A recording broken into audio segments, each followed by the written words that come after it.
Hey everybody, we are back with not Poolside Chat number 9. We are still in Mind Gym by Gary Mack. So I think we're actually going to have one more after this. We'll see how long it takes for what I'm doing. I don't want to go too long for Riley's sake. So first chapter is Breathe and Focus. We all choke. Winners know how to handle choking better than losers. John McEnroe. You have to learn how to get comfortable with being uncomfortable. Lou Piniella.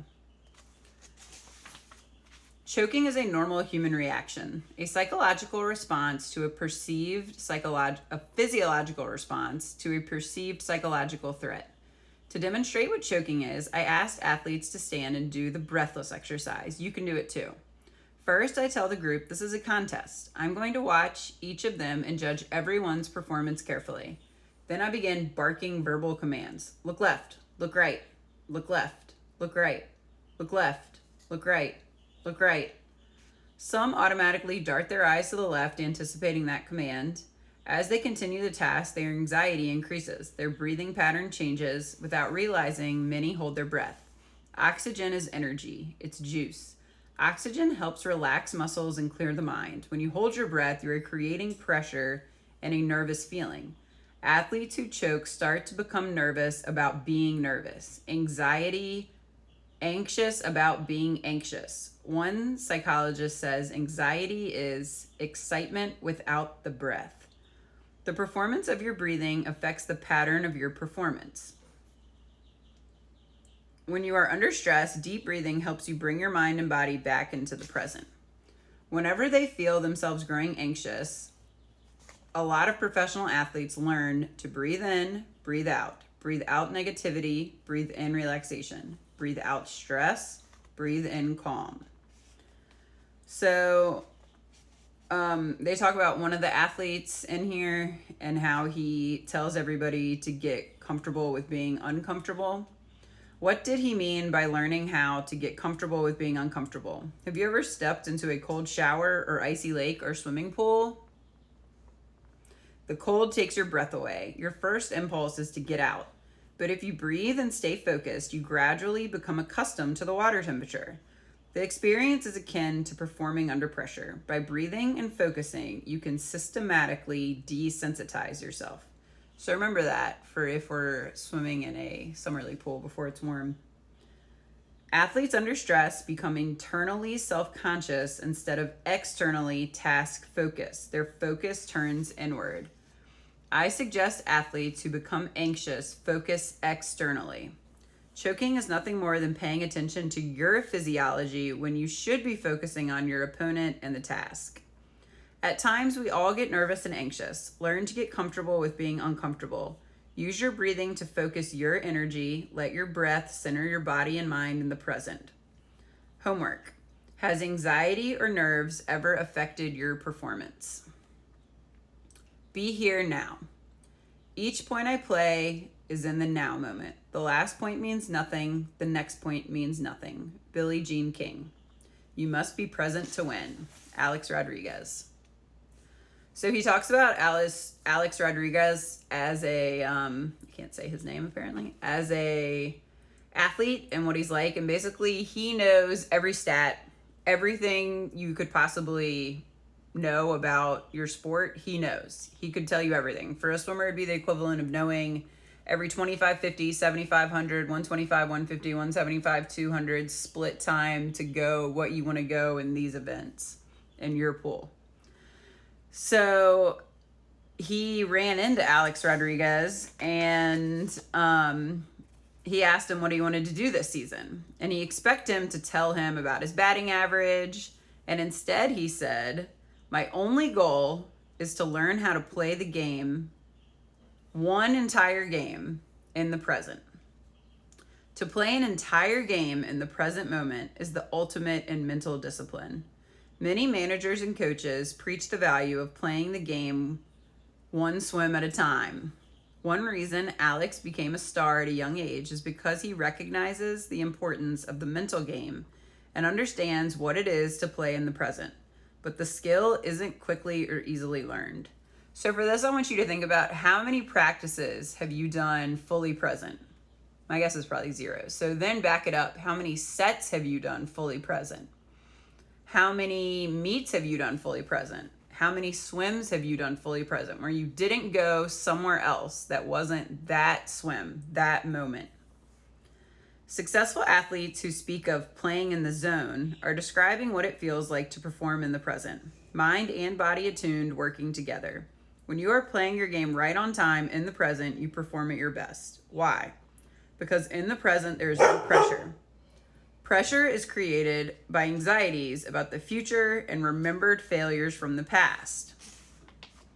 One key to learning how to play the game at your best is recognizing when your head is not in the present. I am reminded of the television PSA that asks parents, it's 10 o'clock. Do you know where your kids are? This is old. So you have to ask yourself, it's game time. Do you know where your mind is? This is why we ask you guys to put your phones away at meets, because it doesn't feel like it's doing anything to you, but it is. It's making you think about that social media, that post, that person, whatever it is that isn't you, when your brain should be on you and your swim. My definition of awareness is paying attention on purpose without analysis or judgment. Simply put, it is moment-to-moment observation, being absorbed in the task. So mindfulness exercises can help you be able to do this and be able to control your brain more. Try this. Become aware of your breathing. Count the breaths you take. 1, 2, 3, 4, 5. Repeat the exercise. Do it again. Keep counting again. It seems like a small task, but eventually your mind begins to wonder. If your mind isn't on your breathing, what is it on? And you're in practice, if it's not on swimming, what is it on? When you're at a meet, if it's not on your race, what is it on? To be present to win, both eyes have to be on the target.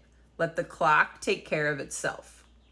So we had a swimmer recently do a race, and the entire 500, he was picking his head up to try to see the clock. And it made Natalie and I crazy watching this 500 free. And it was a great swim for him, but he kept picking his head up to look at the clock. So he comes over and we say, why did you do that? And he said, well, I really wanted to know what I was holding. And he had figured out what he wanted his splits to be. And we said, well, what were you holding? And he said, oh, I don't know. I could never actually see it. So he had slowed his race down. He had bothered his brain the whole time by looking at the clock. I mean, he definitely could have gone faster. And he didn't even ever see his time. So I know a lot of you sometimes tell me, like, oh, I try to see the clock when I swim. You can use the clock as a marker if you're doing backstroke, but otherwise you shouldn't be trying to see the clock, because you should be thinking about what you're doing in your swim. It doesn't really matter what the time is, because if you're doing whatever effort you can possibly do, then the time is what it is. So just be in the moment, be present, and be thinking about what your focuses are. Learn from the past, prepare for the future, perform in the present. How could you be more present in practice and races? Hurry slowly. In sports, what happens when we become anxious and emotionally charged? Most people start rushing. They speed up and get ahead of themselves. So it talks about a pitcher and how he notices that his breath quickens, his heartbeat rises, and he starts to get angry. So you guys should start to recognize what is happening when you're getting anxious, what emotions come up, what physiological responses come up. When an athlete is in the zone, everything around him seems to slow down. He feels as if he is performing at an almost leisurely pace. Under stress, the pitcher's world is sped up like an old silent movie. He feels a rising sense of urgency. He becomes as panicky as the frantic white rabbit in Alice in Wonderland. I'm so late, so very, very late.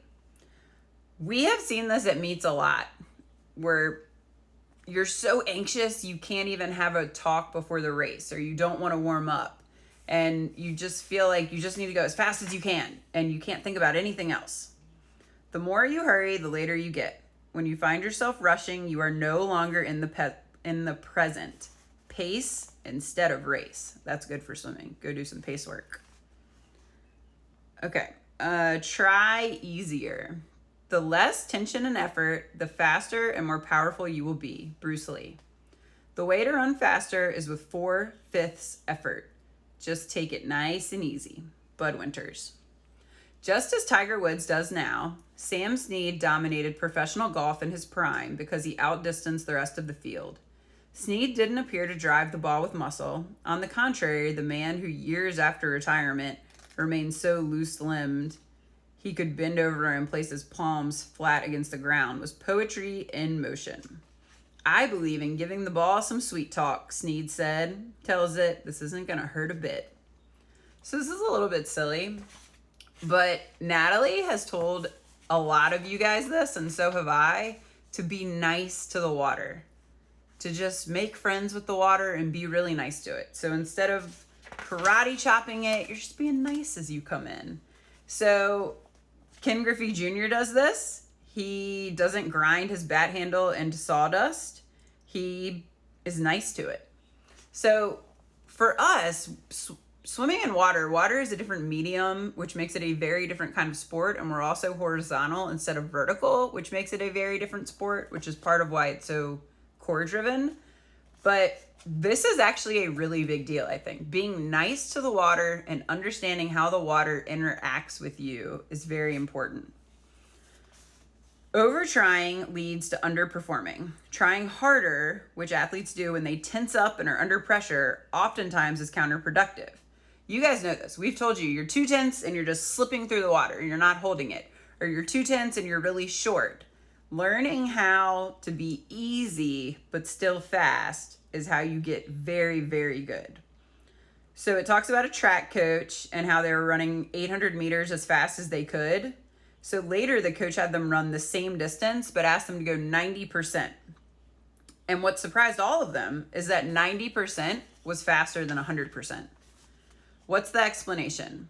Voluntary muscles are organized into opposing pairs. Running and swimming are performed most effectively when some muscles are contracting while others are relaxing. Running at top speed, athletes use all of their muscles. The agonist and the antagonist. They are accelerating and braking at the same time. The muscles are at odds. This prevents them from running as fast as they can. Giving 90% effort, runners expend a lot of muscular energy, but they relax the antagonist muscles that hinder maximum performance. The same is true in swimming. In the same way you create stress and tension, you also can create relaxation. The goal of relaxation training is to teach you how to recognize the early warning signs of tension and to counter or replace them with the sensations of relaxation. Interestingly, one way to relax tense muscles is to first tighten them more. Then you squeeze them, you hold it for 5 to 10 seconds, feel the stress, study the sensation, then release and relax the muscles completely. If you can relax your body, you can relax your mind. Quiet mind, quiet body. Relaxation happens when you stop creating tension. Overtrying leads to underperforming. Do you have any methods you use to relax? Okay, last chapter. Simply observe. You can observe a lot by just watching. Yogi Berra. In playing sports, we tend to overanalyze. Part of the brain is always thinking, analyzing, computing, and judging. It is said that the eyes are the mirrors to the soul. They are also the mirrors to the mind. With great athletes, their eyes aren't searchlights. They aren't even spotlights. They are laser beams. Don't look around. That's what this is saying. When you're on the blocks, when you're swimming, when you're doing a 500 free and there's a clock, don't look around. Be focused on you, what you're doing, where that wall is, where your hands are, and think about yourself. If your mind starts to wander, so will your performance. Keep your eyes centered on the target and your mind set on the task at hand. Focus on the process and let go of the outcome. All right. So I will do number 10 later this week, and then hopefully we'll be in a different book at that point. Bye.